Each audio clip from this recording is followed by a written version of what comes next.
Vale, pues empezamos para no acumular más retraso. Empezamos con la mesa 1, a la que hemos titulado Activismo, Resistencias y Redes por la Paz. Y es para mí pues, un placer abrir la mesa y también presentar a la moderadora, que es Sandra Blasco Lisa, doctora en Historia Contemporánea por la Universidad de Zaragoza y actualmente profesora en el Centro Universitario de la Defensa de esta misma universidad.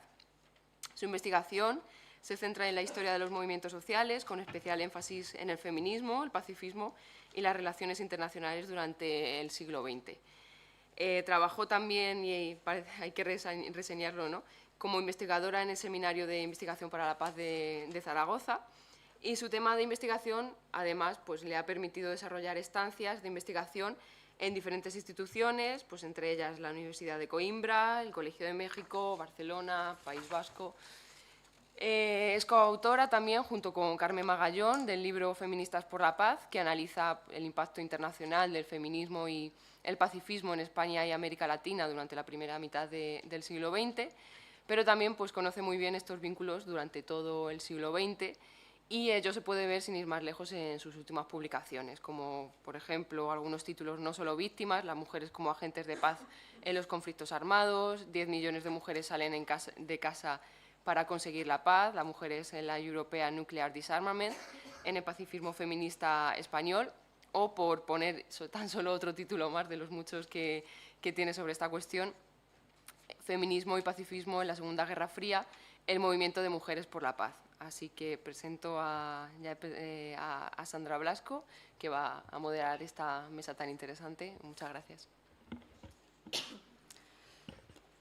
Bueno, muchas gracias, Verónica. Gracias también a Julia por la invitación a participar en este congreso tan interesante y con tanto nivel, ¿no? Bueno, explico brevemente cómo va a funcionar la mesa. Voy a ir presentando a cada uno de los comunicantes y van a hacer no un resumen, sino señalarnos las principales aportaciones, novedosidad, ¿no?, aspectos de interés, dudas, ¿no? Y posteriormente, una vez que todos hayan hablado, haré una relatoría destacando algunas de las cuestiones que más han llamado mi atención en la lectura de los textos y también recopilando algunas de las ideas que digan para, así de alguna forma, dejarlo ya en posición para el debate. Voy a seguir el orden que tenemos en el programa, si les parece bien. Entonces, empezaríamos con Carlos Ordás. Carlos es licenciado en Antropología Social y Cultural, doctor en Historia Política y Social por la Universitat Autònoma de Barcelona y actualmente es profesor ayudante doctor en la Universitat de Lleida, especialista en el estudio del pacifismo y el antimilitarismo en España durante el último tercio del siglo XX y actualmente es responsable del proyecto de recuperación La Memòria Històrica del Casal de la Pau de Barcelona, del Memorial Democràtic, Institut Català Internacional per la Pau, Universidad Autónoma de Barcelona. Nos presenta, en relación con ello, un río con muchos afluentes, el Casal de la Pau de Barcelona, del 77 al 96. Pues, Carlos, cuando quieras. Gracias, Sandra. Bueno, gracias. Me sumo también a los agradecimientos a la organización, a Julia y a Verónica por invitarnos a formar parte de esta mesa y también a aquellas personas que habéis decidido compartir la mañana con todos nosotros y nosotras. Bueno, cuando me llegó la convocatoria de este congreso, yo ya estaba trabajando este tema, el tema del Casal de la Pau de Barcelona, que de alguna forma es un lugar que ahora ya no existe, pero que aparecía cuando yo hice mi tesis sobre el movimiento antimilitarista en Cataluña. Era una cuestión que salía de forma reiterada a la gente que iba entrevistando y a la gente con la que iba hablando sobre este tema. Y sabéis esas cosas que a veces que cuando haces una tesis no le dan mucha importancia y dices tú, sí, esto está, pero a mí lo que me interesa es otra cosa, ¿no? Y con el tiempo, ¿no?, me fui dando cuenta de mi error, ¿no?, de no haber atendido la importancia del Casal de la Pau por lo que acabó significando y por lo que continúa significando, por lo menos en el contexto de Cataluña, ¿no? Bueno, aquí hay algunas. Ahora lo que sí que esta forma parte de lo que es el proyecto actual, en el que hay mucha entrevista grupal. Las entrevistas grupales son muy interesantes, salen cosas que no salen en las entrevistas individuales. Lo que pasa es que los grupos tienen vida propia y a veces intentar controlarlos es imposible. Pero era muy interesante, ¿no? Salían muchas cuestiones vinculadas a temas que iban más allá del propio pacifismo y del propio antimilitarismo, ¿no? Y de cómo estaban cruzados los activismos con otras cuestiones. Y también pasaban cosas curiosas, ¿no? Como que llamas a que la gente participe, a gente que conoces a que participe, y menos en algunos casos, pues mirad la foto de abajo y la foto de abajo de aquí, solo vienen hombres, ¿no? Entonces al final a las mujeres las tuve que convocar específicamente para que vinieran, porque sí que hay algunos casos en los que venían, pero no se sentían tampoco especialmente aludidas, ¿no? Bueno, la cuestión del Casal de la Pau es un lugar que se inauguró en marzo de 1967 en el Eixample Dreta de Barcelona, un barrio que está muy cerquita del centro de Barcelona, y es un lugar donde convergieron diferentes grupos que ya trabajaban de forma paralela y que tenían como nexo común la cuestión de la no violencia, ¿vale? Y una cuestión vinculada a pensar el pacifismo de una forma crítica, no a ese pacifismo, bueno, que ya se ha comentado, ¿no?, aséptico, sino un pacifismo activista, ¿no?, que implicase una transformación donde el principal elemento era la justicia social, ¿no? Aquí hay un concepto que aparecía continuamente. Es un río con muchos afluentes porque aquí hay algunos precedentes, ¿no? Es decir, aquí hay algunas fotos de los encuentros en Castertersol de gente vinculada al mundo cristiano y a la no violencia, ¿no? Y aquí está Lanza de Basto, que era una de las personas referentes de la Comunidad del Arca de Francia. Y aquí tenéis una selección de libros de la librería del Arc de Santa María, que era una librería que al final también servía como espacio de encuentro, ¿no? Al final los movimientos sociales necesitan un espacio de encuentro, un espacio donde la gente se encuentre y comparta. Y esto acabó siendo el Casal de la Pau, que no tuvo solamente un espacio, sino que tuvo varios espacios. La imagen en rojo veis un primer piso en la calle Rosselló, donde estaba Pax Christi, tenía su secretariado Pax Christi, y que ya se autodenominaba Casal de la Pau. Después pasó al carrer Bruc y después al carrer Cervantes. En todos casos, se autodenominaban el Casal de la Pau. Como explicaba, el Casal de la Pau es un proyecto en el cual converger diferentes grupos que tuviesen como espacio común, como cuestión común, la cuestión de la no violencia. En el Casal de la Pau acaban apareciendo desde Amics del Arca hasta todos los grupos que después acabarán siendo el movimiento de objeción de conciencia, que tuvo varios nombres previamente.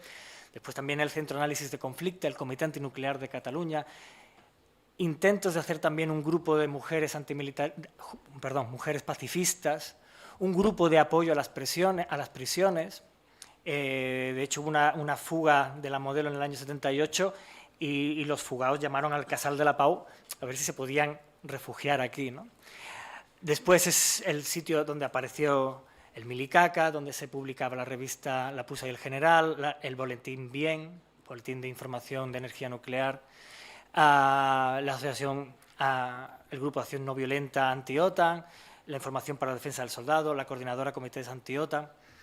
Fue un espacio de mucha convergencia, fue un espacio en el que todos estos grupos se desarrollaron de forma paralela, cada uno también con su propia especialidad, porque hay una parte del Casal de la Pau que está muy vinculada a la cuestión nacional catalana, y aquí la Marcha por la Libertad, que es también un precedente de una de las ramas que converge en el Casal de la Pau, y de esta Marcha de la Libertad, la formación del colectivo de acción no violenta dels Països Catalans, el CANVI, que tenía esta voluntad también de ser un poco el paraguas en el que llegasen todos estos grupos. Voy un poco rápido porque me interesa llegar a otra parte. Aparte de esta rama, de esta pata, de este afluente que sería la Marcha de la Libertad, la cuestión nacional catalana, etcétera, también está la cuestión de la objeción de conciencia y a esta voluntad expresada por una determinada parte de los que serían miembros del Casal de saber qué es lo que se estaba haciendo en el resto de Europa. ¿Cómo era? La batería está pidiendo... Bueno, ¿qué es lo que ocurría dentro de Europa? Pensemos, estamos en un contexto de dictadura, no se sabe qué es lo que se hace y lo que ocurre en otros territorios, y en el 75 una parte de este equipo de objeción de conciencia hace un tour por Europa y conectan la Maison de la Paix, la Casa de la Paz de Bruselas, y le parece que es un modelo fantástico para imitar. Y esto, de alguna forma, es lo que acaba convergiendo en el Casal de la Pau. Por tanto, hay una red interna nacional que se ha ido creando sobre el tema del pacifismo, la no violencia, y por otra parte está la red internacional, porque estos primeros objetores, estas primeras personas vinculadas a la no violencia, también tienen todo un apoyo externo, especialmente de Francia, de Bélgica, de grupos pacifistas y antimilitaristas, y también de la War Resistor Internacional.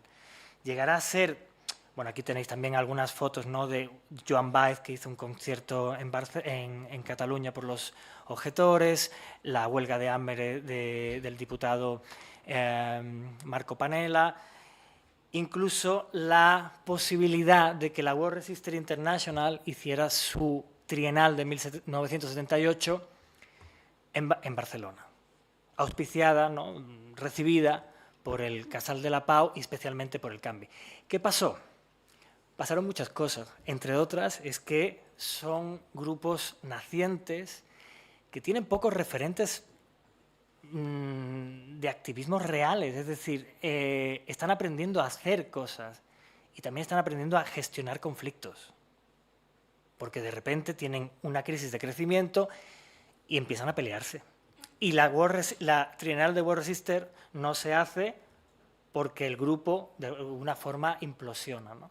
y acaban lo que en catalán se llama partiendo peras, ¿no? Cada uno se va a su lado. Pero el Casal de la Pau se mantiene y se mantendrá especialmente vinculado a la gente de la pacifista y antimilitarista de resistencia al servicio militar obligatorio y contra la OTAN. Lo que me parece que es relevante del Casal de la Pau, y aquí lo que he hecho y lo que he tratado de hacer en el documento que se nos pedía era vincular, ¿no? Podía hablar de muchos temas, ¿no? Pero una parte es las redes, ¿no? La red internacional y la red nacional. ¿Cómo se genera a partir del Casal de la Pau? El Casal de la Pau acabará siendo referencia de todo el territorio catalán. Todo grupo que esté vinculado a alguna cuestión referente a no violencia, referente incluso a las primeras formas de resistencia a la OTAN, tendrá como espacio de referencia el Casal de la Pau. Y se fundarán otros Casales de la Pau en otros territorios de Cataluña, en Igualada, en Terrassa, e incluso también fuera del territorio catalán. La Baekaren-Etxea de Bilbao es la traducción no sé euskera, pero por lo que me han explicado, la traducción de Baekaren-Etxea es también Casal de la Pau. Hasta el punto de que si miráis esta imagen de aquí, es la rueda de llamadas telefónicas de los objetores de conciencia en la década de los 80. El Casal de la Pau de Barcelona y la Baekaren-Etxea de Bilbao son dos de los grupos centrales en esta redifusión de información.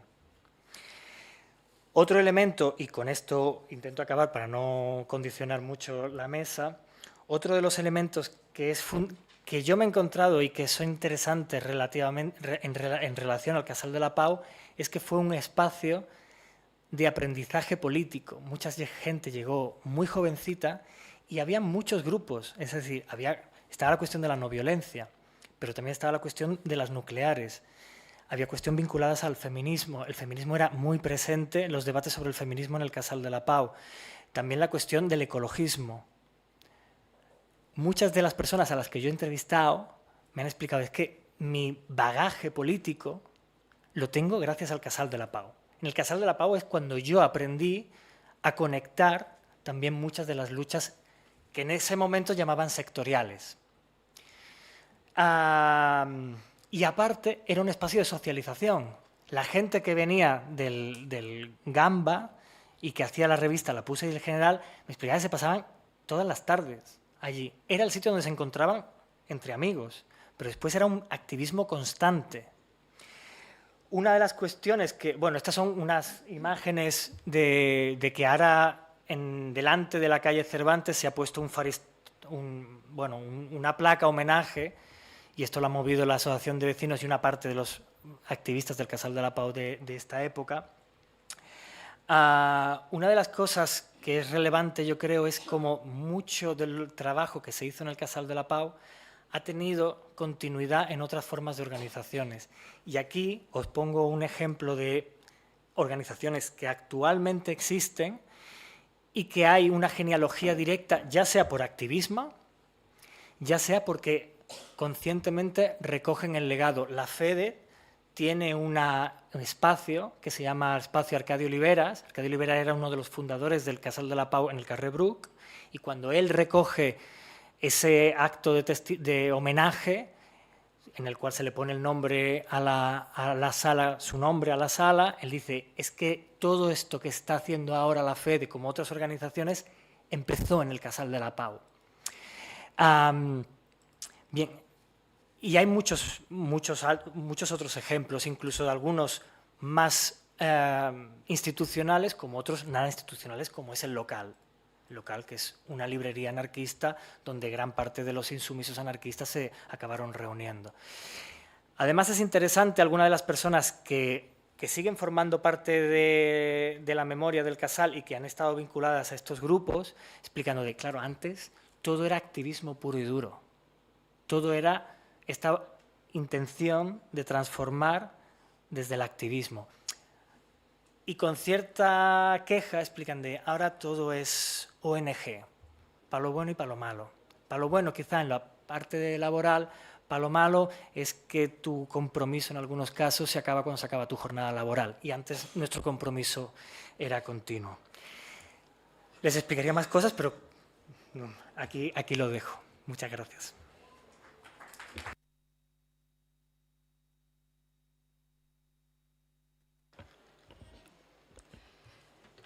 Bueno, pues pasamos a la siguiente comunicación. En este lugar hablará Andrés López Estapé.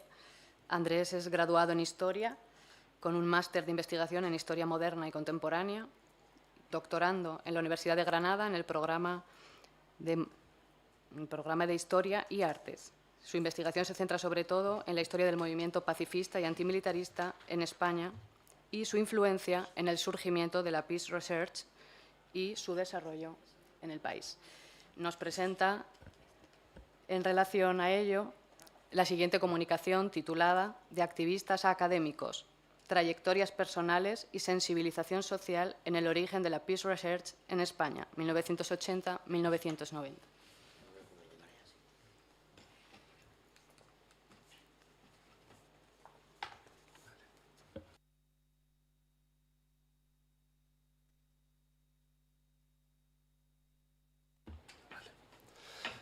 Bueno, pues nada, muchísimas gracias a todos y todas por asistir, y sobre todo pues a Julia y a Verónica por organizar este congreso que pues de una temática tan importante, sobre todo no solo desde la historia, pero que desde luego merece mucha más atención en esta nuestra disciplina. Y bueno, pues mi ponencia se relaciona bastante, ahora después de ver la de Carlos, con cómo surgen lo que hoy en día, con lo que se conoce como la Peace Research en España, la investigación para la paz, cómo surge en nuestro país. Es cierto que la Peace Research surge en el ámbito internacional mucho antes, al final, a mediados del siglo XX, después de las dos guerras mundiales, como consecuencia directa, viendo las consecuencias que trajeron estos conflictos, pues se empiezan a ver unas iniciativas desde ciertos centros académicos por estudiar cómo ocurren, por qué surgen estos conflictos. ¿Qué es la Peace Research? Sería como el estudio interdisciplinar sobre las causas, los orígenes de los conflictos, por qué ocurren e intentar llegar a una situación de paz, ¿vale? A forma muy resumida. Pero bueno, surgen, pues, por ejemplo, a raíz de había ya un contexto antibelicista, antimilitarista, por ejemplo, en Estados Unidos o en Reino Unido, con el tema de las campañas de los objetores de conciencia. Y los primeros estudios se relacionan mucho pues, con pues, las consecuencias, las pérdidas materiales o estudios sobre el por qué las personas deciden, sobre el comportamiento de las personas, estudios de psicología, de por qué ocurren los conflictos. Pero bueno, a lo largo de casi 40 años, durante toda la Guerra Fría, este campo de estudio se va desarrollando y crece enormemente, surgen nuevos enfoques, se empiezan a analizar los tipos de violencia, la violencia estructural, la política, la cultural, se amplía muchísimo y los campos y los enfoques también son muy variados y van creciendo con los distintos sucesos que ocurren a lo largo de la Guerra Fría. ¿Qué ocurre en el caso español?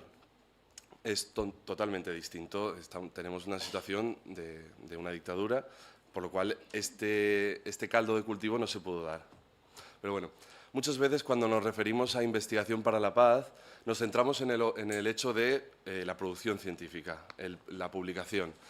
Y para ello, en esta investigación queremos utilizar un concepto que se refiere al pacifismo académico, científico, y nos queremos centrar más en cómo surgen o qué impulsa a las personas que deciden dedicarse a esto pues, a publicar o a contribuir científicamente sobre estos temas.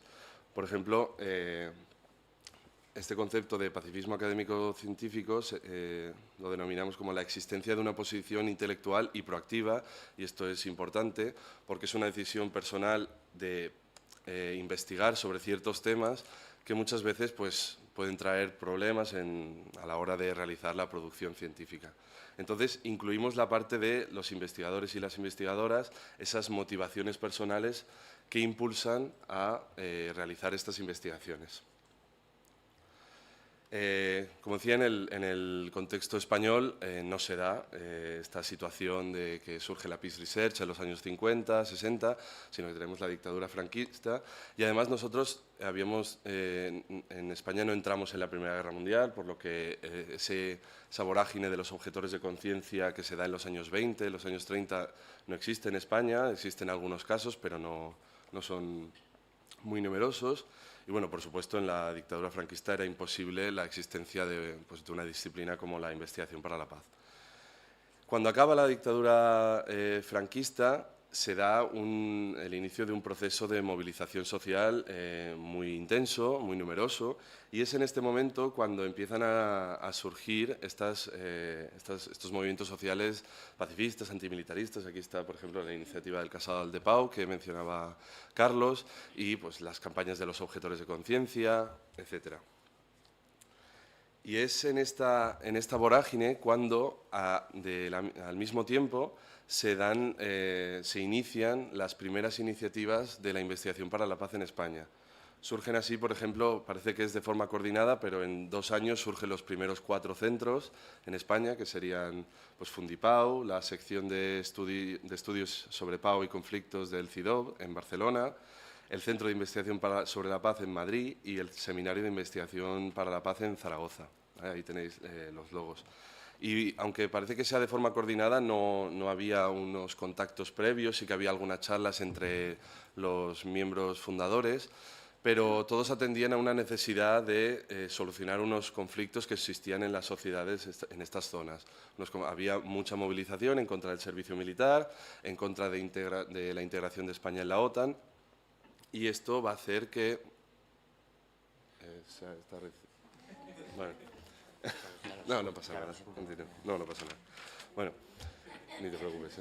Esto va a hacer que estos académicos van a atender de forma formaban parte, estaban muy influenciados por los movimientos sociales y van a atender de forma directa a los problemas de las sociedades pues, más cercanas, de los ámbitos más locales, ¿vale? Y pocos años después, por ejemplo, en el País Vasco surge Guernica Gogoratuz, surge EGOA también, y en Granada, en la Universidad de Granada, se crea el Seminario de Paz y Conflictos, que más tarde se transformará en el Instituto de Investigación de Paz y Conflictos que existe hoy en día.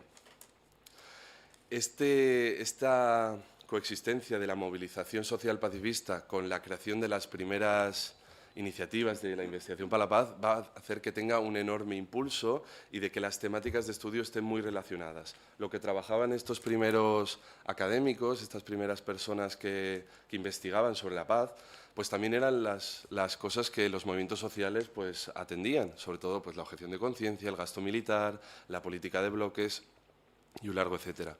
Y esto va a hacer que tenga un gran impulso. Yo me limito ahora en esta investigación a la década de los 80, pero en la década de los 90, finales, se crea la Asociación Española de Investigación para la Paz, que se llama IPAZ, que tiene ahora su sede en Madrid y que hoy en día se conforma de 27 centros a lo largo de todo el país. Y a finales de los años 90 ya había cerca de 20 centros en toda España. Entonces hay un gran impulso en todos estos años.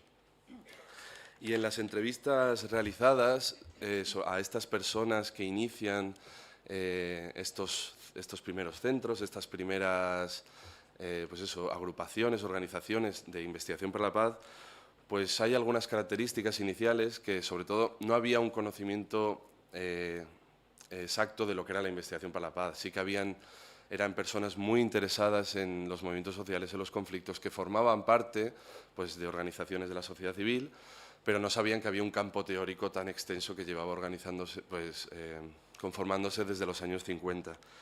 Entonces fue una especie de aprendizaje in situ.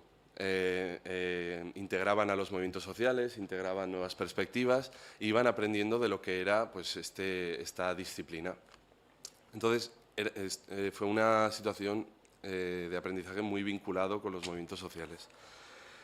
Esto hizo pues, que las temáticas fueran muy similares y que estuviesen muy coordinadas a la hora del trabajo. Por ejemplo, hablando con los creadores del Seminario de Investigación para la Paz en Zaragoza, me contaban que invitaban a los militares, tanto a los militares como a las personas del Movimiento por la Paz, a charlar, a los debates, etc. Y esto es una prueba de cómo fue una especie de aprendizaje in situ y que fue también no solo una propuesta en abstracto de un campo de estudio teórico, sino que fue también una propuesta ética a la vez que una investigación académica. Hubo un compromiso con las realidades históricas y sociales que ocurrían en ese momento. Era una respuesta a las realidades que existían. Y poco más. Bueno, no he podido mostrar la presentación, pero eso sería todo. Muchas gracias.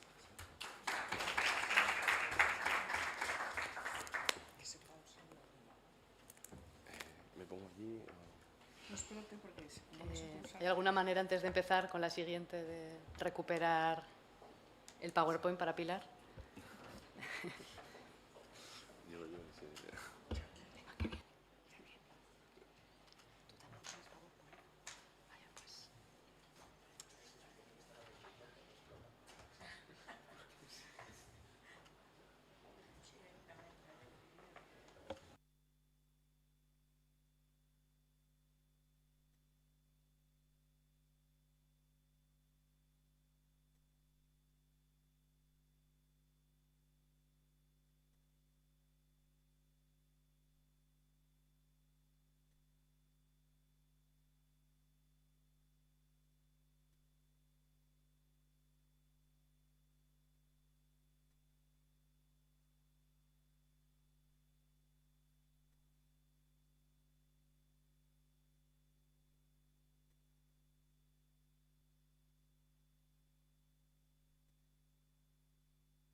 Pues a continuación nos va a presentar su comunicación Pilar Domínguez Prats.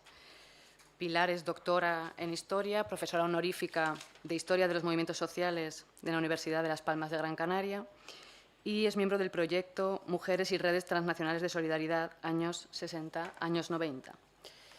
En esta ocasión nos presenta la comunicación titulada Un discurso sobre la paz desde el exilio mexicano, la revista de la UME, Unión de Mujeres Españolas, en México. Cuando quieras.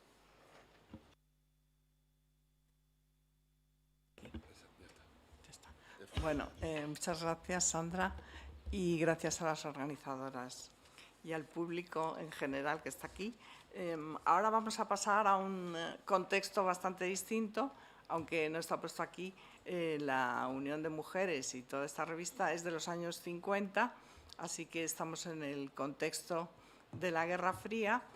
La Unión de Mujeres Españolas era una organización directamente heredera de las mujeres antifascistas de la Guerra Civil, bueno, aunque se fundaron antes, y en ese sentido, pues este espíritu antifascista va a continuar. Se funda la Unión en Francia, pero tiene bastantes afiliadas entre los exiliados, las exiliadas en concreto.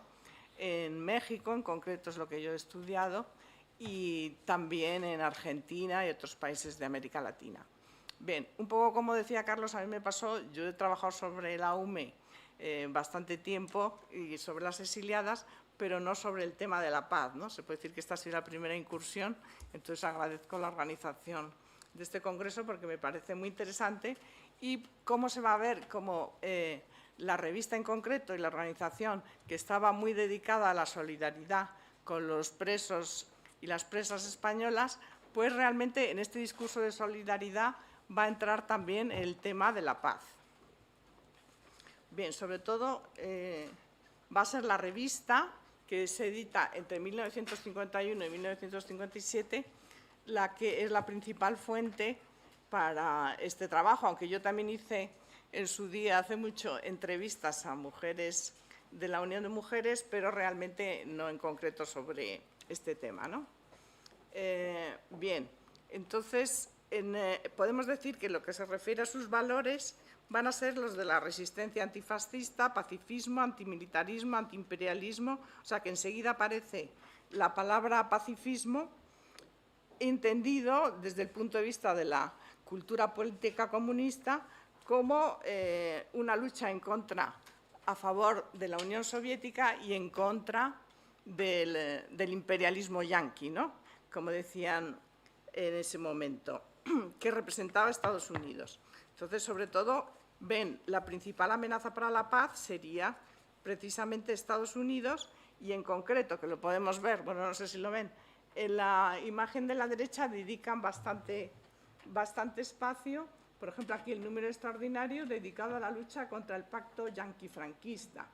Este es de octubre del 54, o sea que la existencia de acuerdos con Estados Unidos va a hacer que se unan estos dos temas, ¿no? El tema del antiimperialismo, por un lado, con el tema de la lucha contra el franquismo y el antifascismo, que era la línea que venía desde la Segunda República. Bien, en la revista hay mujeres muy destacadas, no me voy a detener. La directora era Luisa Carnés, muy conocida ahora por sus obras de teatro, pero no tanto por su militancia comunista y en la Unión de Mujeres, ¿no? Que fue muy destacada en todos estos años, que era la directora. Llanos Navarro era gerente y luego otra persona interesante, una artista, Manuela Ballester, que era la directora artística de la revista. También es importante porque una cosa que me ha interesado son las imágenes de la paz, ¿no? Entonces, en la revista y en sus otras publicaciones, por ejemplo, invitaciones al 8 de marzo, que lo van a celebrar también todos los años, y todo tipo de actos que celebraba la Unión de Mujeres. Bien, entonces la revista sobre todo se dedica a la cuestión política de actualidad española principalmente y internacional. Se puede decir que es una revista que está volcada fundamentalmente a España, o sea que todo lo que se refiere son las referencias internacionales en relación con la FEDIM, no sé si lo ven ahí, la Federación Democrática Internacional de Mujeres, de la que formaba parte también la Unión de Mujeres. Pero realmente es una revista, curiosamente, bueno, bastante típico del exilio, que a pesar de que está en México, pues no habla nada de los problemas de las mujeres mexicanas, ¿no? Ni del país en general, sino solamente de los problemas de España y a nivel internacional todo lo que se refiere a la política de esta federación. Los temas que, entonces, sus discursos a favor de la paz son fundamentalmente en dos frentes. Por un lado, en contra de lo que he dicho de Estados Unidos, su política armamentística, que se ve como un peligro por la bomba atómica, y en segundo lugar, en contra de la dictadura, dicen, por una vida digna, en paz y libertad en España. Bien, me ha interesado cuáles son las ideas sobre la paz que se desarrollan en la revista. Y, en primer lugar, a partir de algunas lecturas teóricas, sobre todo en lo que se refiere a España, Itxaso Mendia, ella explica la importancia que tiene la teoría también de la época de la Guerra Fría, de Galtung, y podemos ver que en esta revista no existe esa distinción que hace Galtung entre una paz negativa, que es simplemente el no a la guerra, y una paz positiva, que sería la paz que elimina las causas de esta violencia, ¿no? Como decía también el conferenciante, la violencia y la paz están totalmente relacionadas, ¿no? Una violencia estructural y cultural. Y en ese aspecto podemos decir que, aunque no esté explicitado teóricamente, defienden una paz positiva entendida, en el caso de España, como la defensa del derecho a una vida en libertad y en democracia. Es decir, que está claro que si no se acaba con la dictadura, no se puede llegar a una vida en paz, ¿no? En ese sentido, están unidos estos conceptos.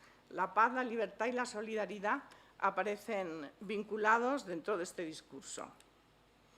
Por ejemplo, eso lo vemos en algunos artículos, a que ahora no se puede leer, que ven que siempre están bastante ilustrados, cómo las campañas de solidaridad se incide en que son los propios luchadores antifranquistas los que están luchando por una vida en paz y que se conseguirá cuando se acabe la dictadura.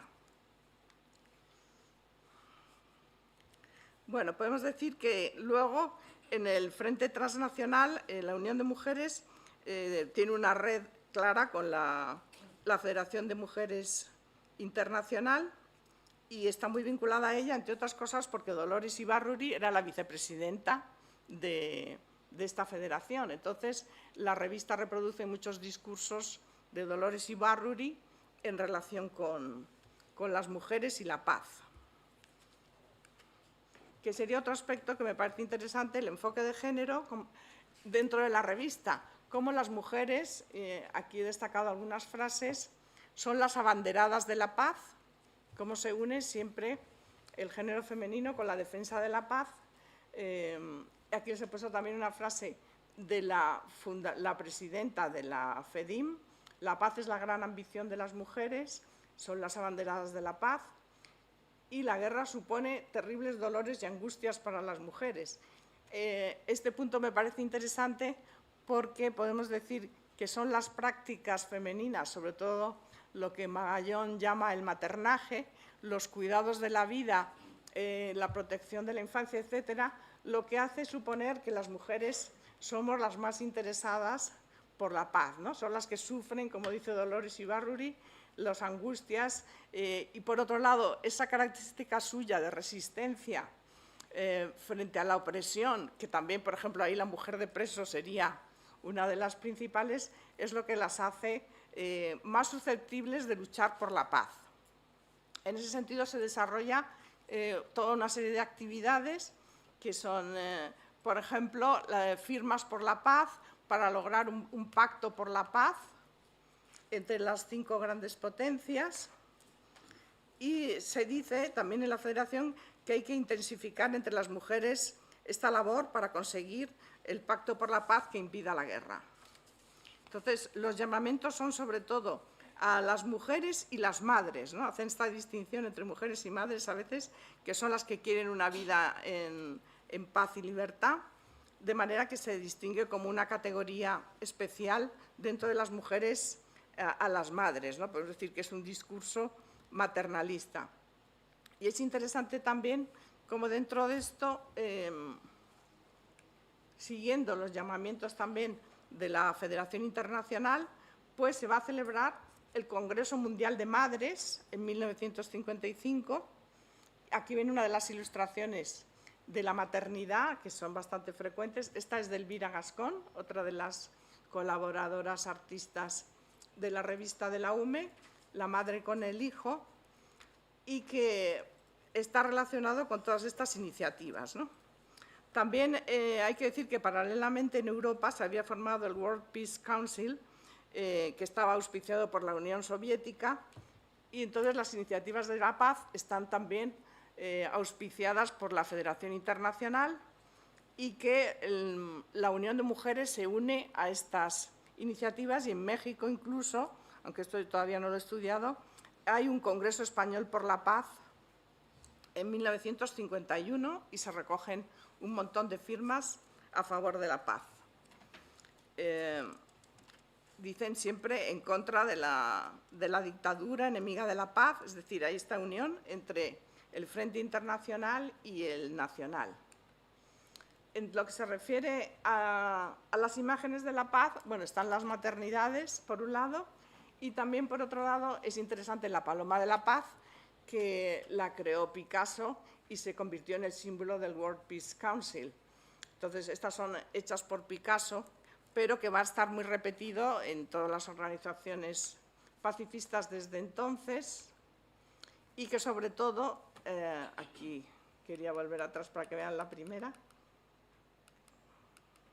Aquí, Manuela Ballester, que es la directora artística de la revista, ven cómo retoma también esta imagen de la paloma de la paz con la bandera republicana por la independencia de España y por la paz, ¿no? Es decir, que este discurso pacifista está encarnado en las maternidades, por un lado, como símbolo, y la paloma de la paz también. Bueno, hay más artistas y también algunos hombres, ¿no?, que van a participar en la ilustración de la revista.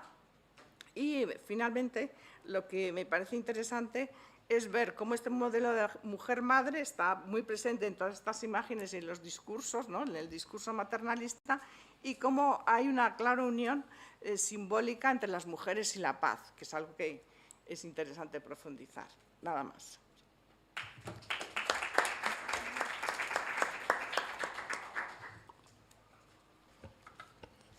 Muchas gracias, Pilar.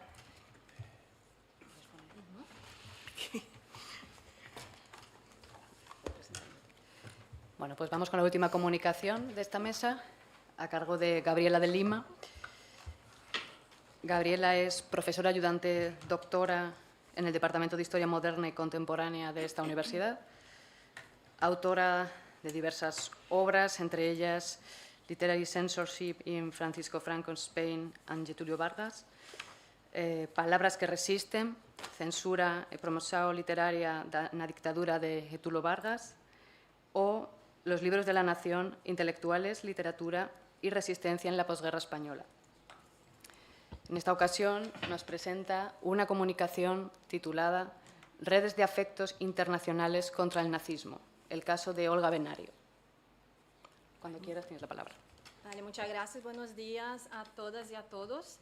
Bueno, en primer lugar me gustaría agradecer a Verónica, a Julia y a Sandra, bueno, por la organización del Congreso y de la mesa. Y bueno, también ya que me gustaría adelantar que no soy experta en el tema del pacifismo, por el contrario, ¿no? Mi investigación va, bueno, hasta el momento tiene mucho más que ver, está enfocado con fascismo, autoritarismo, violencia, ¿no? Pero también me ha interesado en los últimos años las resistencias, pero es verdad que a partir de este congreso tuve la oportunidad entonces de así como Pilar, de tener mi primera incursión, ¿no?, en el tema de la paz, pero seguramente mi presentación es la que menos enfocada en esto, porque me di cuenta que tengo que desarrollar justo esta parte, pero bueno, me da la oportunidad de aprender con ustedes y bueno, y desarrollar esto, ¿no?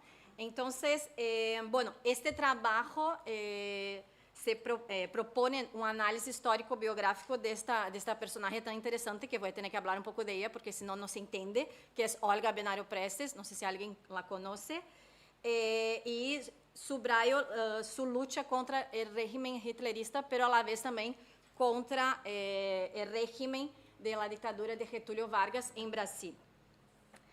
Su trayectoria permite abordar una serie de problemáticas cruciales del periodo, como el antisemitismo presente en ambas sociedades, la brasileña y la alemana, las relaciones diplomáticas entre ambos países, las redes transnacionales de solidaridad que intentaron frenar su deportación de Brasil hacia la Alemania de Hitler y también su liberación. Es esto lo que me gustaría en el futuro centrarme más, ¿no? Pero hoy lo que tengo no es mucho para presentarles. Y también, bueno, de manera destacada, el testimonio que dejó Olga Benario Prestes a través de sus cartas en la prisión, en la Alemania nazi, y en los campos de concentración, donde su experiencia como mujer, madre, comunista y judía cobra una dimensión profundamente reveladora. Entonces, solo para hablar rápidamente quién fue Olga Benario Prestes, es una figura clave en la historia política del siglo XX, en Alemania, pero especialmente en Brasil. Sin embargo, su biografía sigue siendo escasamente conocida fuera de sus contextos nacionales. Ella nació en 1908 en Múnich, en el seno de una familia judía liberal. Su padre era judío, su madre no, era alemana. Bueno, en fin, el padre también era alemán, pero judío. Bueno, eso es importante para luego algo que voy a comentar. Y desde muy joven, con 15 años, ya estaba involucrada en la militancia comunista. En 1923 ingresó en la Liga Juvenil Comunista de Alemania y participó activamente en la lucha antifascista en Múnich posteriormente. Su compromiso político la llevó a convertirse en una destacada dirigente juvenil del Partido Comunista Alemán y posteriormente fue a Moscú, donde recibió formación militar y política en la escuela de Lenin, convirtiéndose en oficial del Ejército Rojo. Pero como su biografía se conecta con Brasil, ¿no? Parece raro. Pero bueno, años más tarde, ¿no? Particularmente en 1934, Olga fue seleccionada para una misión de alto riesgo: acompañar y proteger a Luis Carlos Prestes, figura central y poco conocida en Europa del comunismo, pues es el dirigente del Partido Comunista en Brasil, y otras organizaciones de izquierdas en Brasil. Y, Olga Benario Prestes sería su guardaespaldas, ¿no? Pero en este encuentro, y aquí son fotografías suyas del pasaporte, que eran pasaportes falsos, ellos desde Moscú entraron en Brasil con nombres falsos, pasaportes falsos, con financiación del Partido Comunista, para apoyar y preparar una revolución en Brasil, que fue llamada por la historiografía y por los dirigentes en este momento, los políticos, intentona comunista, ¿no? Pero en este encuentro, Olga y Luis Carlos Prestes empezaron a tener una relación amorosa, no romántica, y ella se quedó embarazada. Todo eso es muy importante porque a raíz de esto que viene todo lo que les voy a contar. En 1936 ellos van a ser detenidos. Ella además protegió a su esposo porque la policía no intentó asesinar a Luis Carlos Prestes, fue ella quien le protegió. Y ambos son apresados y el gobierno de Brasil, que era una dictadura, era un gobierno autoritario en este momento, que luego se convertiría en una dictadura, pues entregó a Olga Benario Prestes, la deportó a Alemania. Imagínate, pues judía comunista, que le iba a pasar, ¿no?, siendo deportada. No voy a entrar en muchas cuestiones sobre el contexto de Alemania, todos saben, y de Brasil, es un estado autoritario, el dirigente Getúlio Vargas. Y bueno, hay todo este mito en relación a Brasil de un país cordial con los extranjeros, ¿no? La democracia racial, etc. Pero en relación a los judíos, no podemos decir que Brasil fue cordial, ¿no? En este periodo fueron rechazados cerca de 10.000 visados judíos y, de acuerdo con la historiadora María Luisa Tucci Carneiro, el gobierno brasileño contribuyó con el holocausto, ya que las autoridades no permitieron la entrada de refugiados judíos y además, como el caso de Olga, expulsaron a los mismos. Bueno, Olga Benário Prestes entonces va a ser deportada a Alemania en 1936. Ella entonces va a ser llevada a la cárcel femenina en Berlín, Bernstrasse. Después, en la cárcel va a nacer su hija, Anita Leocadia Prestes, que va a ser entregue más tarde a su abuela tras lo que les voy a contar sobre esta campaña internacional que ella lideró. Bueno, finalmente, tras la entrega de su hija, fue transferida al campo de concentración de Lichtenburg, luego a Ravensbrück y fallece en el campo de exterminio en la cámara de gas. Bueno, lo que me interesa entonces para esta ponencia, ¿no? Y que creo que es esto que les interesa, es muy interesante que su suegra, o sea, la madre de Luis Carlos Prestes, que es su pareja, junto con su nuera, ¿no? la hija de Leocadia Prestes, entonces Leocadia y Lidia, van a ser dos mujeres que van a encabezar una campaña internacional por la liberación de Olga Benário Prestes, ¿no? Una red entonces construida por dos mujeres, y aquí yo creo que es muy importante, y además de ser una red que en un principio es una red de afectos, es obviamente una red que se articuló en torno a una cuestión política, ¿no?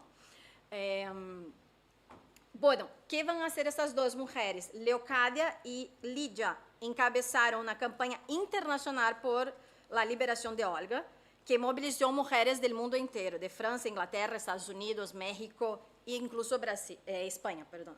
Leocadia viajó 3 veces a Berlín, acompañada de Lidia y delegaciones de activistas, con el objetivo de presionar al régimen nazi. Las autoridades del Tercer Reich, incluido el propio Hitler, recibieron una oleada de telegramas, cartas y peticiones firmadas por personalidades, juristas, organizaciones feministas y humanitarias que reclamaron noticias sobre Olga y su hija y exigían su liberación. Entre las organizaciones, ¿no?, que participaron de esta campaña podemos mencionar, y es eso que futuramente me gustaría pues, investigar más a raíz de este congreso, la que primero podemos decir que ha ayudado en esta campaña fue la Cruz Roja Internacional. Sus representantes en Alemania lograron que Anita, que es la hija que nació en la cárcel alemana, se quedara con Olga, ¿no?, en la prisión todo el periodo de la lactancia. Eso es, imagínate un régimen nazi, una comunista judía, eso no se permitiría, ¿no? Llevarían a esta niña recién nacida a un lugar, ¿no? En fin. Y además le permitieron que Olga Benário Prestes intercambiara cartas con Luis Carlos Prestes, que estaba en Brasil, ¿no? Entonces tenemos cartas de una mujer que estaba en la cárcel y después en los campos de concentración. Su testigo, obviamente como no pasaba por censura, dos, ¿no?, de la Alemania y luego de Brasil, pero son cartas muy interesantes que no es lo que yo voy a tratar aquí, ¿no? Además, la organización francesa Liga Internacional de Madres y Educadoras por la Paz, que en nombre de 90.000 mujeres y madres escribió a la embajada del Tercer Reich en París exigiendo el tratamiento adecuado a Olga y a Anita. Otros grupos que también crearon una opinión pública, ¿no?, ayudaron a crear una opinión pública crítica al arresto de Olga, fueron el grupo feminista británico Six Point, esta muy conocida, la Liga Internacional de Mujeres por la Paz y la Libertad, y también que incluso el ponente Holger Niering, ha comentado la Sociedad Religiosa de Amigos Quaker, ¿no? Que era una sociedad cristiana, pacifista, etc. Bueno, además, es que es mucha cosa para contar, no tengo mucho tiempo, pero bueno. Además, esto fue conocido por la historiografía, la campaña Prestes, y tanto Leocadia y Lidia realizaron una gira por diversos países, incluso México, que encontré después de haber escrito y enviado este texto. Ellas también vinieron a España durante la Segunda República. Hay incluso una poesía escrita por Pablo Neruda en homenaje a Leocadia, la madre y suegra de Olga Bernardo Prestes, madre de, ¿no? Diciendo, ¿no? Contando un poco, señora, existe grande, más grande a nuestra América, todo el rol que ella, ¿no? Ejerció, ¿no? En esta campaña internacional. Y a través de esa campaña, una de las cosas que han logrado a nivel más amplio, no solo en relación a Olga, fueron la liberación de 300 presos políticos en Brasil. ¿Vale? ¿Cuáles fueron los resultados en relación a Olga Bernardo Prestes? Que este fue mi texto, ¿no? Esta campaña internacional, encabezada por Leocadia, tuvo varios resultados positivos. El primero, obtuvieron permiso para corresponderse con Olga e enviarle dinero y alimentos y ropa. Aseguraron la vida de Anita y su liberación. Anita es la hija, ¿vale? Y además, para evitar acusaciones y propaganda contra el régimen, Anita debería ser bien alimentada. Entonces, bueno, se aseguró entonces también en términos de salud, ¿no? A Anita, ¿no? A la salud de Anita, ¿no? Bueno, Anita hoy, que es una profesora de historia, sigue viva en Brasil, ella dice que ella es hija de la solidaridad internacional. Si no fuera la solidaridad internacional, ella no estaría viva y como testigo, ¿no? Que es una foto que la Gestapo tuvo que sacar para también demostrar que Anita estaba siendo bien tratada en la cárcel alemana, ¿vale? Entonces, bueno, no voy a conseguir entrar en estas otras cuestiones porque tengo un minuto, creo, pero es interesante también cuestionar y hacer una reflexión si hubo una ruptura en la red porque las autoridades alemanas se dirigieron a la otra abuela de Anita, que es alemana, que es Eugenie Benario, si ella quería pues llevar a su hija, a su nieta, etc. Ella ha rechazado, ha dicho que Olga Bernardo Prestes ella ya no consideraba su hija, era una fanática, etc. La historiografía interpreta como ella fuera una persona mala, que no ha dado soporte, ¿no? Ha ayudado a su hija y a su neta, pero yo creo que en realidad eso fue una forma de protegerse, porque al final ella en 1943 falleció en un campo de concentración y su hijo también, Otto. Entonces yo creo que en realidad fue una manera de que ella pudiera sobrevivir y proteger a su hijo también. Bueno, es muy interesante también todo el epistolario que existe de Olga, y no sé si me da tiempo de leer muy rápidamente, ¿no? La última carta de Olga Bernardo Prestes, que me parece tan bonita que... esa es la última carta de Olga Bernardo Prestes a su hija y a su esposo, ¿vale? Ella escribe: queridos, mañana voy a necesitar toda mi fuerza y toda mi voluntad, así que no puedo pensar en las cosas que torturan mi corazón, que son más caras que mi propia vida, y por eso me despido de ustedes ahora. Es totalmente imposible para mí imaginar, querida hija, que no volveré a verte, que nunca más te tendré en mis brazos ansiosos. Carlos, querido, amado mío, debo renunciar para siempre a todo lo bueno que me diste. Me conformaría, aunque no pudiera tenerte cerca, con ver tus ojos mirándome una vez más y quisiera ver tu sonrisa. He luchado por lo justo, por lo bueno y por lo mejor del mundo. Ay, es que me emociona, perdón. Todas las veces que leo esta, es que me emociona. Te prometo ahora, al despedirme, que hasta el último instante no tendrán que avergonzarse de mí. Quiero que me entiendan bien. Prepararme para la muerte no significa que me rinda, sino saber hacerle frente cuando llegue. Sin embargo, aún pueden pasar muchas cosas.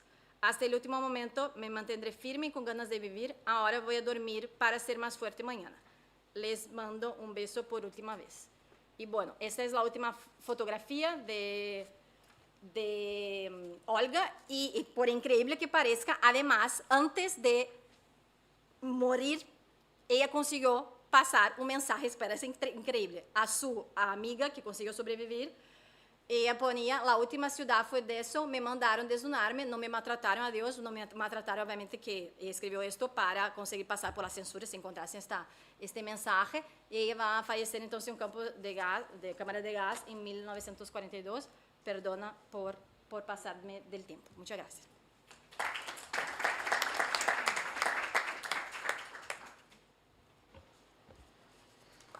Bueno, muchas gracias, Gabriela. Gracias a los cuatro. Vamos fatal de tiempo. Voy a intentar todo lo que tenía pensado, pues resumirlo de la mejor forma posible para que haya algo de conversación, debate, que es lo interesante. Bueno, lo primero, si tenía la oportunidad como coordinadora de mesa de cambiar el orden y no lo he hecho, pues ha sido a propósito. ¿Por qué? Porque aquí estamos en dos épocas y a veces si lo pones en orden cronológico parece que todo va bien, pero si lo pones al revés es como que de pronto trastoca, ¿no? Pues estar hablando de no violencia, de objetores, de activismo y de pronto pasar al antifascismo, la solidaridad internacional. O sea, los conceptos no son baladí en historia, ¿no? Hay que historizarlo, ya lo sabemos. Y en esta mesa se ve más que nunca. Todas os habéis sentido interpeladas por el título, ¿no? De red de resistencias, activismo que ponía, ¿no? Pero, bueno, me ha resultado interesante hacerlo así. Y este es un tema de debate, o sea, esto no es casualidad. Aquí estamos en 30, 40 años del siglo XX, después de la Segunda Guerra Mundial, o a caballo entre el final de la Segunda Guerra Mundial y en adelante, pero desde luego vemos que, ¿no? Pues ya sabemos que hay años de aceleración y vemos que aquí hay dos mundos, que bueno, debemos ser capaces, en la medida de lo posible, de imbricar los cambios que hubo para comprender el proceso o los procesos. A nivel general, de forma transversal a todas vuestras comunicaciones, salen aspectos de la Peace Research de Andrés que son fundamentales, ¿no? Creo que no hay ningún, en los años 70, 80 en adelante, ningún pacifista militante que no lleve a todos los ámbitos de su vida ese compromiso, porque es implícito el compromiso por la paz, paz por medios pacíficos. No es como cuando voy al trabajo 8 horas y vuelvo a mi casa y ojalá el trabajo se quede ahí. Eso no es este tipo de compromiso. Tampoco otros compromisos de época, la verdad. Que eso va más por el tema de Carlos, ¿no? Que ahora intentaré hablar. También, bueno, pues aparecen, en el caso de los años 70-80 en España, los principales núcleos en los que surge ese movimiento por la paz, no necesariamente pacifista, pero sí comprometido con diferentes aspectos. Y esto sabemos que es muy complejo. Desde el antimilitarismo, antibelicismo, rechazo al servicio militar obligatorio, rechazo al franquismo, aspectos de la no violencia que se pueden compartir en unos aspectos, pero en otros no. Puedes estar en contra de unas guerras, pero no en contra de todas. A veces las armas hay que usarlas. Estas son las preguntas que tenemos que saber contestar en cada caso, ¿no? Vemos núcleos de interés, Madrid, País Vasco, Aragón y Cataluña, fundamentalmente. ¿Por qué? En algunos casos creo que es aspecto de una historia del pasado, ¿no? Sabemos que, por ejemplo, en lo que yo he trabajado, el único espacio de la península ibérica donde la UILF tuvo una presencia, digamos, a nivel formal, a nivel de organización propia, fue en Cataluña. Y yo creo que hay una serie de experiencias que, pues obviamente a ras de suelo, que no se llegan a abortar. Pero también tenemos que tener en cuenta, y esto va también para Carlos, ¿no? Que las formas de la presencia de las ideas en las dictaduras no son iguales que en las democracias. Me preguntaba en tu caso, ¿no? con este casal de la Pau tan tempranero, cuando se decía, ¿no? Pues el inicio de pensar en la no violencia, pero ¿cómo se puede hacer en una dictadura actos de no violencia? O sea, me refiero, es que para que un acto de no violencia, ¿no? O sea, el acto de la no violencia implica poner todo lo que se tiene, poner el cuerpo, ¿no? Como expresión máxima de lo que uno es y la vulnerabilidad del mismo. en defensa de unos valores, pero esto se tiene que hacer, bueno, pues en defensa de unos valores dentro de un marco político. Vamos, lo que quiero decir es que es difícil que pueda tener éxito, ¿no?, cuando va a haber una represión brutal desde el principio, ¿no? Entonces, eso es un tema que también me llamaba la atención. También el tema de la importancia del método, cosa que creo que se transita desde la Segunda Guerra Mundial y en adelante. ¿Por qué? Porque en los años 30 vemos una dislocación del lugar del pacifismo, ¿no? ¿Por qué? Porque el mandato de la Sociedad de Naciones no está funcionando. No se está haciendo valer lo que dice la Sociedad de Naciones. Y eso es lo que se tenía para resolver los problemas internacionales de la época.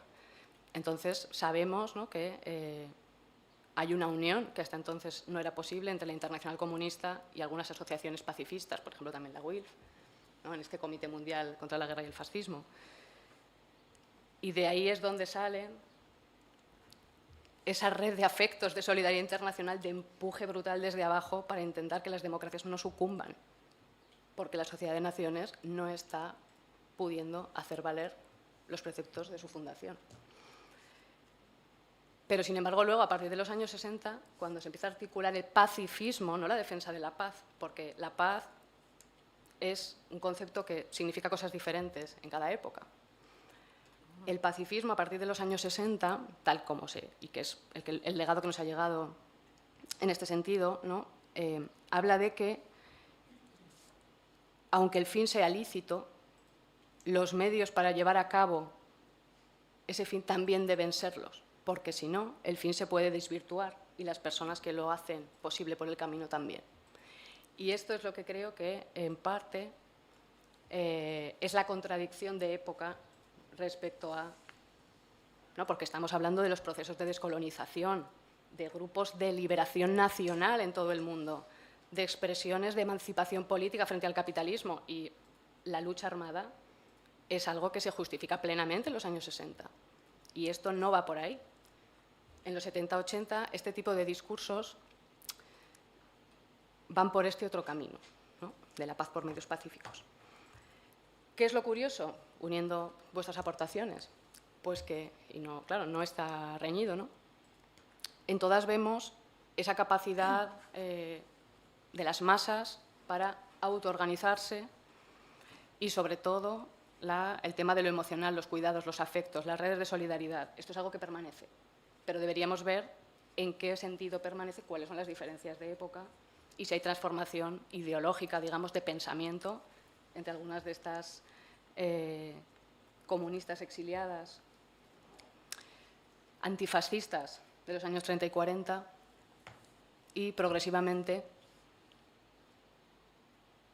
igual pacifista es mucho, pero bueno, un rechazo a la vía armada mayor de lo que fue anteriormente.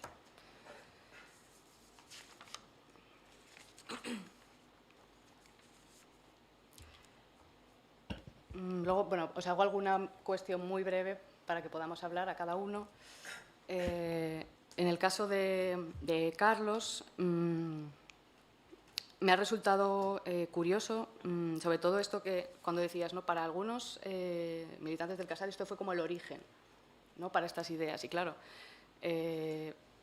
yo lo que he trabajado es justo al contrario, en el sentido de gente que viene de la izquierda revolucionaria desencantada por el método, especialmente mujeres, ¿no?, porque pues, es mi objeto de estudio. Pero bueno, ver un poco, o sea, al revés, no es por sectores, o los sectores están bien, pero para luego, ya sabes, ¿no? Más un poco. Entonces me gustaría saber dónde está la izquierda revolucionaria, toda esta cosa, dónde está en relación al Casal en estos años.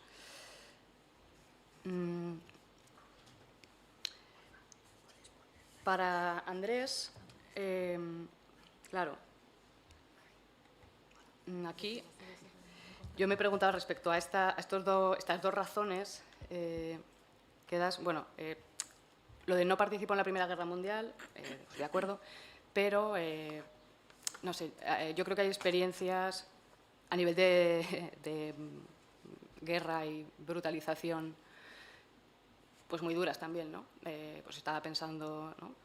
Contando en decenas de miles de muertos, pues el desastre de Anual, antes de la Guerra Civil Española, y bueno, pues ya sabemos cuál es nuestra historia y lo traumática que es, ¿no? En relación a otros países en ese sentido. Entonces, no sé si ese es el motivo. Y luego, claro, cuando dices, ¿no? En segundo lugar, ¿no? La guerra y la dictadura impusieron un régimen militarizado durante casi 40 años. Entonces voy a una cosa que se ha comentado, ¿no? Que militarizado no significa violento, aunque esto es un tema, ¿no? Muy complejo de tratar, pero o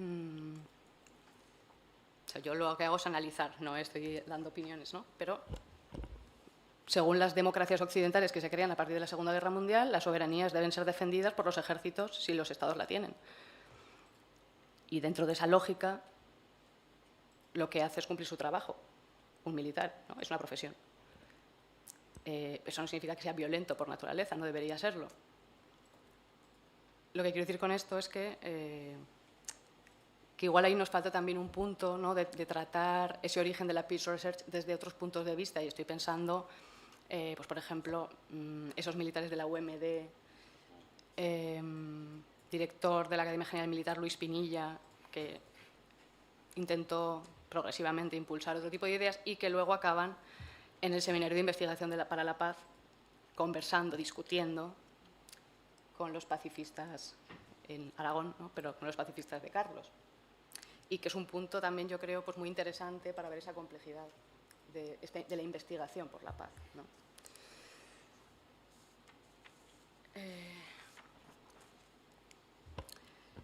Con Pilar, bueno, brevemente, a ver, yo aquí, pues un poco lo que decía antes, ¿no? Diferenciar muy bien el tema de defender la paz y el pacifismo. Sobre todo porque estamos en un contexto, y lo comentábamos antes, ¿no? Pues de derechos humanos, la descolonización, la Guerra Fría. Es un contexto en el que la estrategia tiene que ser otra. El mundo, cuando termina la Segunda Guerra Mundial, ya no es el mismo que era antes. Y no se puede, por mucho que para España sea tremendamente cruel. Pero aquí estamos en la paz atómica y no en la paz antifascista. Y yo creo que esto es ¿no? unas tremendas contradicciones, porque se quiere poner en el tablero, en el centro del tablero, la injusticia que sufre España en este nuevo contexto. Pero creo que hay una estrategia diferente en el marco de la Organización de Naciones Unidas, de la Federación de Mujeres, ¿no? Y esto, y es una línea de trabajo bien interesante, está en conexión con lo que luego será España en el futuro, ¿no? España, que pasará de ser receptora de ayuda al desarrollo a ofrecer desarrollo a partir de los años 80 fuera, y que tiene, ¿no? un origen en buena parte de estas mujeres, en el exterior y en el interior, algunas de las que vuelven, pero que ahí es un tema que nos queda, ¿no? por investigar. Y finalmente, Gabriela, bueno, muy interesante, sobre todo esa unión, la historia de las emociones, historia de las mujeres y las redes de solidaridad, ¿no? que abarcan desde los 30 hasta los 50. Bueno, he tomado buena nota porque pues todas estas, no conocía el estudio de caso, ¿no? y toda esa amalgama de organizaciones en apoyo de esta señora. Bueno, me ha resultado pues muy interesante, y sobre todo creo que a nivel de mesa lo que nos ha faltado, lo que podemos conversar ahora es estas dos orillas, pues cómo tendría que ser el puente, ¿no? Porque aquí vemos pues que hay un giro político internacional, y que eso a los movimientos sociales, a las vidas de la gente que se ha quedado en esos huecos, ¿no? en esas cunetas que decimos siempre del pasado, es difícil recuperarlas en ese nuevo contexto internacional, donde los viejos preceptos ya no valen, donde la paz ya no significa lo mismo. Es que de pronto la paz, que implicaba la lucha contra el fascismo, y nosotros somos esa excepción que sabemos bien en España, pues ya no significa lo mismo y hay que optar otras estrategias, ¿no? ¿Y cómo se llega a conectar luego con esa otra España interior, ¿no? en vuestros casos? O con esas redes internacionales de españolas transterradas, pero que quieren seguir hablando, ¿no? Y reivindicando esos derechos. Bueno, estas han sido algunas de las cuestiones que me han sugerido vuestras comunicaciones. Muchas gracias por las presentaciones y, bueno, abro el turno de palabra, preguntas. Bueno, una matización. Bueno, muy interesantes. Muy interesantes tus comentarios, Sandra. En relación con lo que dices, es verdad que hay un contexto distinto respecto a la paz y los derechos humanos después de la Guerra Mundial, ¿no? Que además se implementan esos derechos humanos.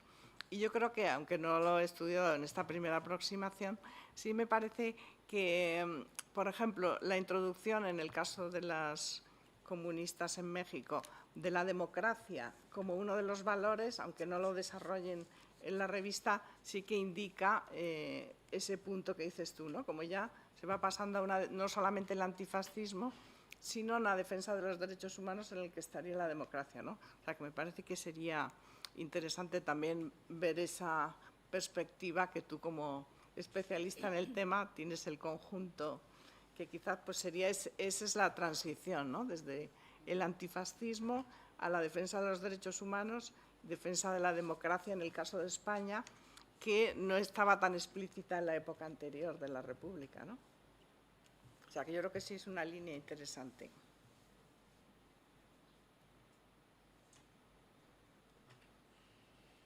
Bueno, yo te contesto a la pregunta en la que me has interpelado. Es un tema este que aparece bastantes veces en las entrevistas.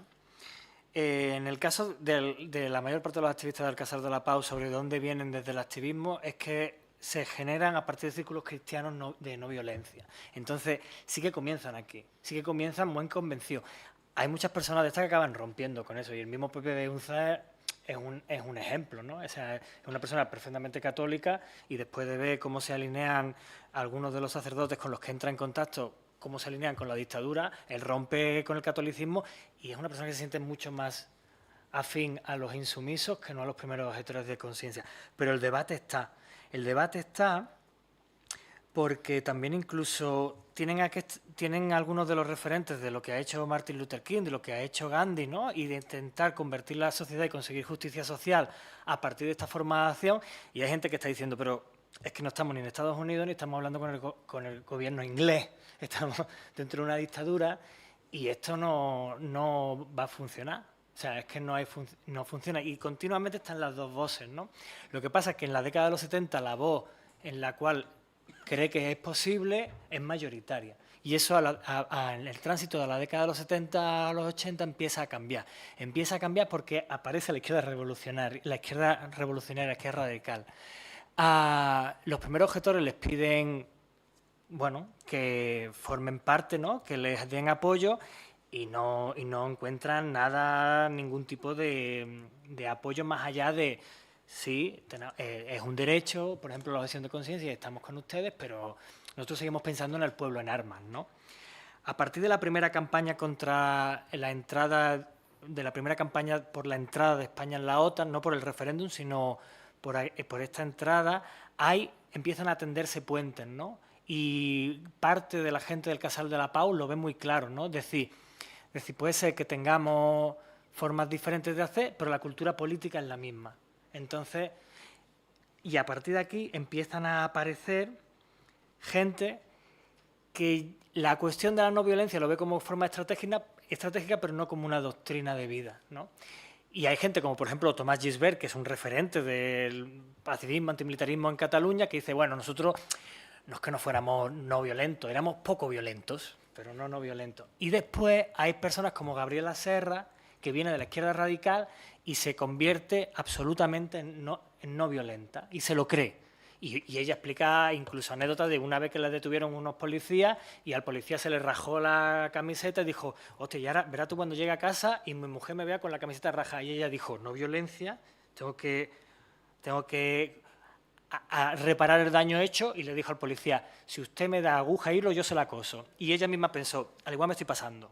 ¿no? O sea, hay de todos los colores. Y Xavier Rius, que se fue del Casal de la Pau siendo una figura referente, entendiendo que había juventudes de ETA que estaban vinculándose a la insumisión, a la objeción de conciencia, y dice, con esta gente no vamos. Pero bueno, el caso de Xavier Rius es muy específico.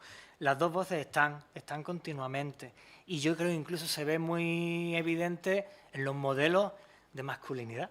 Es decir, cómo se proyectan las imágenes de hombres pacifistas en la década de los 70 y la imagen que proyectan desde estos grupos del Casal de la Pau los hombres en la década de los 80. El cambio es muy grande, muy grande. E incluso esta masculinidad como más heteronormativa y vinculada al hombre guerrero, agresivo, etcétera, de repente en los modelos antimilitaristas, caray, se parecen mucho, ¿eh? Se parecen mucho. Así que están las dos voces. Y por ejemplo, un tema, Nicaragua fue un temón dentro del Casal de la Pau, porque eran muchas personas convencidas no violentas, pero entendían perfectamente lo que estaba pasando en Nicaragua. Además, para muchas personas era la esperanza. Nicaragua, después del desencanto y la frustración, para muchas personas con la transición, era donde quizás se podía llegar a conseguir una justicia social, ¿no? Algo más allá. Y muy brevemente, porque no dará tiempo, cuando decían lo de que no existe activista en los años 70-80 que no lleve a todos los ámbitos de su vida el pacifismo y tal, pues no estoy tan seguro, ¿eh?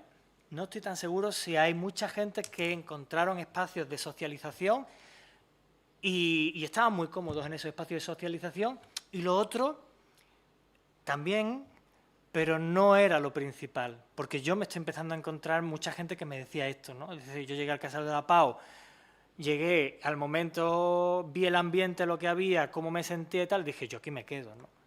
Y lo otro también, pero bueno, simplemente.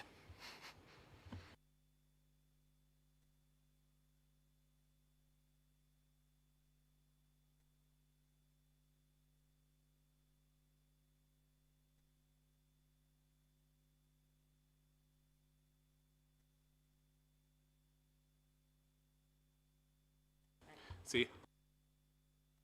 Yeah, already starting. So I don't want to inflict my bad Spanish on the group.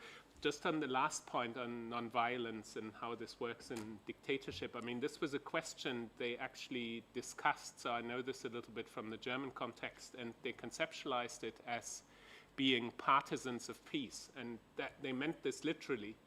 So like partisans in a civil war, they would be hiding in the bushes and in a sense resist, and they would receive training on this. So there were training camps on nonviolence and how to basically control your body.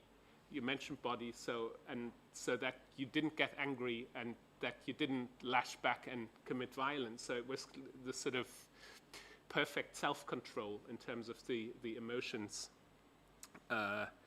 connected with this. And then there's research coming out of this, which is quite interesting because it goes into academia, so into peace research with, in Germany, there's Theodor Ebert and Wolfgang Sternstein, but then also in the UK, Adam Roberts, very interesting figure because he was in prison because he was in an anarchist peace protest in the early 1960s where they invaded nuclear bunkers, Spies for Peace, the early 1960s. And he then ended up being the Montague Burton Professor of International Relations at Oxford. So, and then president of the British Academy. So you could, from imprisoned activist to elite. But he wrote about this in the late 1960s and then revisited this with nonviolent protests and political change in Europe, which is quite interesting. I'm not too sure about the quality of the research because it's very normative, but it's interesting in terms of the kind of link to peace research as well. But I've got two very brief questions. One is for Carlos, and this is about, could you elaborate a little bit on the connections to Germany and to France? So in France in particular, were there connections to the Lazac campaign, and then, you know, who were the connecting activists Do you know? And then to Andres, also about the connections with peace research to the US, but also again to Germany. And I'm asking this because of the role of German social democracy in the links to PSOE, and whether there might have been some kind of political project of establishing peace research at Spanish universities, which was also promoted not just by Spanish social democrats, but which had a sort of broader international context. Have you come across anything about that?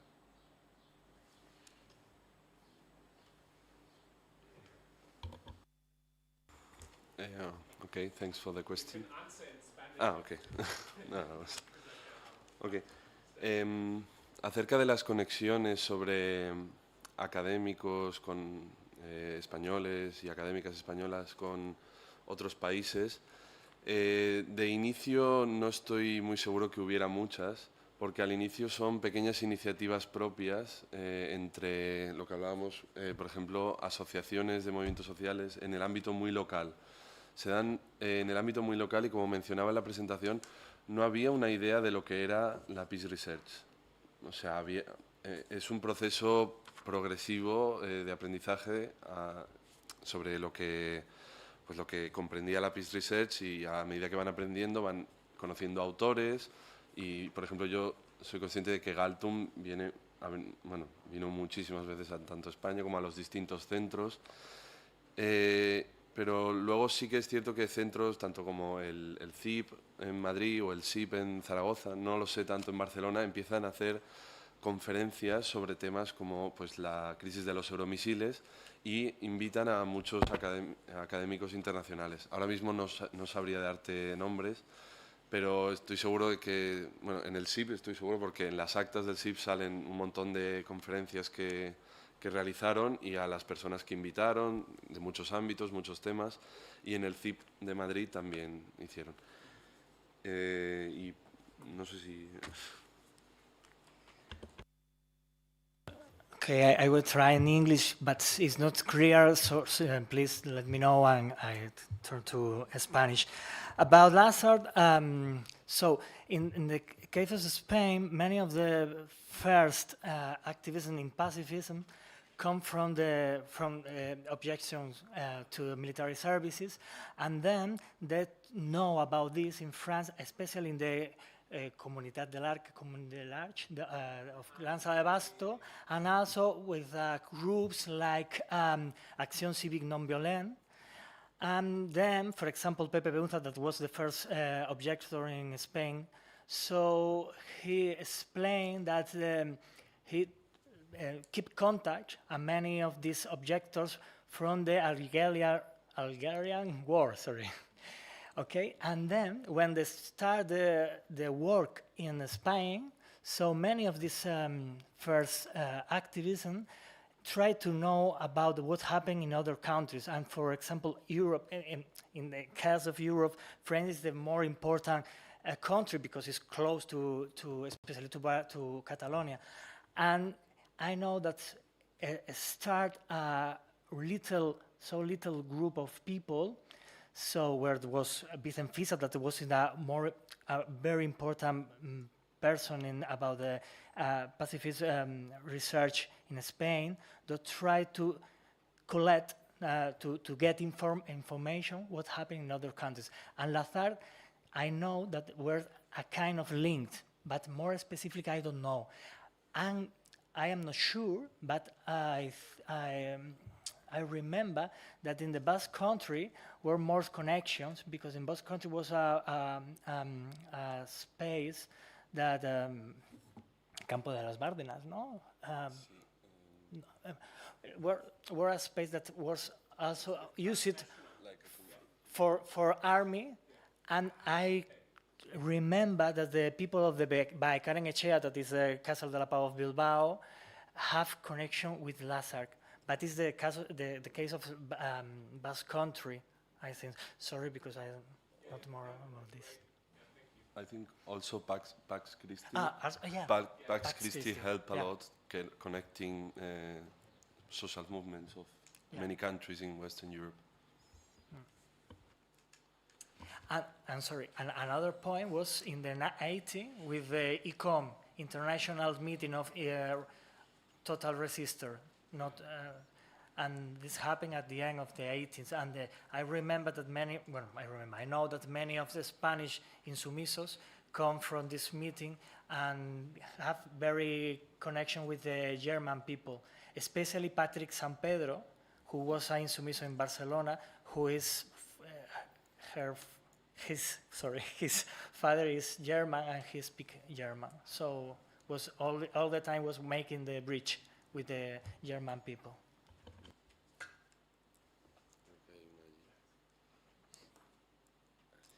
Creo que hay una allí. Buenas tardes, muchas gracias por la mesa, los comentarios y ha sido muy interesante. Sobre este último tema, probably there is a lack of research into the connections between the Spanish peace movements and the international connections. We know that in Granada, for instance, there were people from war resistors doing things there in the 80s. We also know that Petra Kelly came to Spain 2 or 3 times to foster the campaign against the NATO in the 80s. So those links and connections are there, but probably they are not sufficiently researched. Then, también quería señalar otra cosa, ¿no? Y es que yo creo que el problema del pacifismo en general, no solamente en España, ¿no? De los movimientos por la paz, es esa aceptación o no del uso de la fuerza y de la violencia para alcanzar la paz, ¿no? Dependiendo del concepto que se tenga de paz, hay algunos movimientos que se declaran antimilitaristas y otros que están dispuestos a utilizar la violencia para alcanzar un determinado tipo de paz, ¿no? Entonces ahí entramos ya en los conceptos de paz que queramos utilizar. Yo soy historiador, pero llevo trabajando mucho tiempo desde el ámbito de la investigación para la paz, ¿no? Entonces esa cuestión la tenemos muy clara. Entonces, siguiendo además lo que había comentado Pilar, ¿no? De que esa paz que se construía de los movimientos pues contra el fascismo y demás hace muchos años en Europa, luego han continuado no solamente con la democracia, yo diría, como ha dicho ella, con el tema de los derechos humanos, y hoy día los movimientos por la paz los encontramos en las luchas contra el cambio climático, contra el patriarcado, contra los racismos, porque es lo que decía antes Carlos, son movimientos que buscan la justicia social, buscan el hecho de que la gente tenga derecho a vivir una vida digna, ¿no? Y esa es la paz en el sentido positivo que plantea Galtung, ¿no? Entonces, claro, desde esa perspectiva, yo me chirría mucho cuando escucho que la militarización no es violencia. Los profesionales de la militarización del ejército están entrenados para ejercer la violencia y esa es su función, no es otra. Entonces, a partir de ahí, es violento. Luego lo podemos aceptar o no, le podemos encontrar funciones o no, pero es un acto violento. No lo entiendo de otra manera, ¿no? El ejército es una estructura violenta. Y el militarismo es violencia. Y es un tipo de violencia muy particular, una violencia cultural, que justifica el uso de la fuerza y de la violencia directa para alcanzar otro tipo de resultados. Eso es violencia. Entonces, claro, además, y eso es el problema que se me plantea, cuando aceptamos el militarismo, estamos aceptando la cultura de la violencia. Eso desde la investigación para la paz lo tenemos claro. Federico Mayor Zaragoza ya lo venía alertando, ¿no? De la necesidad de cambiar de paradigma y de hablar de una cultura de paz. Y por lo tanto, todo lo que fuera encontrar métodos alternativos para proteger a las personas, nuestras comunidades, nuestros sistemas políticos, etcétera, pues era algo positivo. Entonces, la defensa se puede construir desde muchas formas, ¿no? Y cada vez más, incluso desde los estudios críticos de seguridad y demás, nos dicen que la seguridad es multidimensional, que no solamente es militar, que la podemos construir de otra forma. Y bueno, hay una línea de trabajo ahí sobre seguridad humana y demás que se viene construyendo no desde ahora, desde hace 30 o 40 años, ¿vale? Por lo tanto, yo creo que pues eso, el hablar de militarización como algo que no es violento, que bueno, puede construir determinados tipos de paces, ¿no? Pero es lo mismo que cuando decía Franco aquello de los que eran 30 años de paz, ¿no? En España. 25, vale. Pues bueno, ¿qué paz, no? Entonces volvemos de nuevo al tema de cómo entendemos la paz, cómo se construye, etc. Entonces, desde la investigación para la paz se nos plantean estas cuestiones a nosotros. Nada más. Bueno, por la parte que me toca voy a contestar al compañero.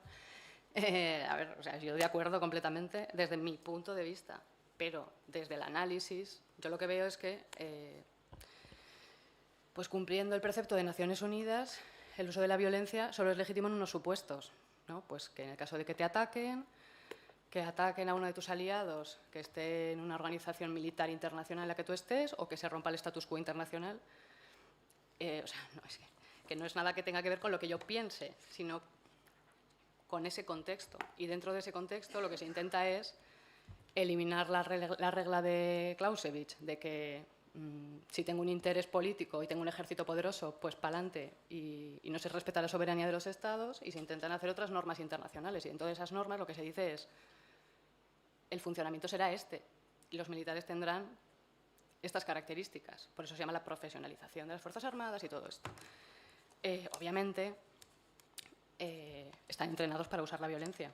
Yo no he dicho eso, o sea, estoy totalmente de acuerdo. Pero a la hora de analizar, creo, el marco de post-Segunda Guerra Mundial, pues desde arriba, a nivel internacional, yo veo que esa legislación es lo que hace pues, que esas ideas, pues yo diría casi sí, mayoritarias dentro de buena parte de los ejércitos europeos respecto al colonialismo, pues en algunos casos progresivamente empiece a disminuir y participar de una forma, bueno, pues más en consonancia con esta nueva legislación internacional. Solo quería matizar eso, ¿no? Pero estoy de acuerdo con lo que dice usted.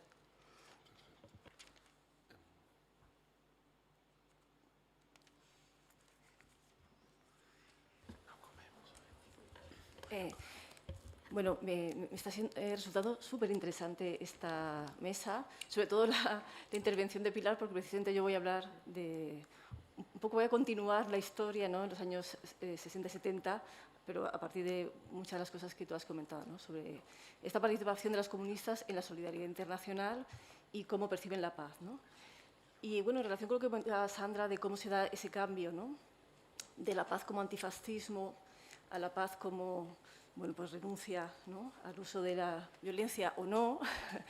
Yo creo que en el caso de la cultura comunista, española al menos, tiene mucha influencia el giro que el PC da, ¿no?, con la política de reconciliación nacional a mediados de los años 50 y luego la distancia del PC respecto a la Unión Soviética a partir de la invasión de Praga, ¿no?, que es algo que ha estudiado Diego Ruiz, pero que en el caso de las mujeres, además, bueno, es algo que iba a comentar después, pero ya que ha salido, ¿no?, además también se relaciona con el peso que cada vez más tiene el feminismo para las comunistas españolas frente a esta defensa de una Pax soviética, ¿no?, que cada vez les resulta más lejana, pero precisamente porque forman parte también de esta cultura.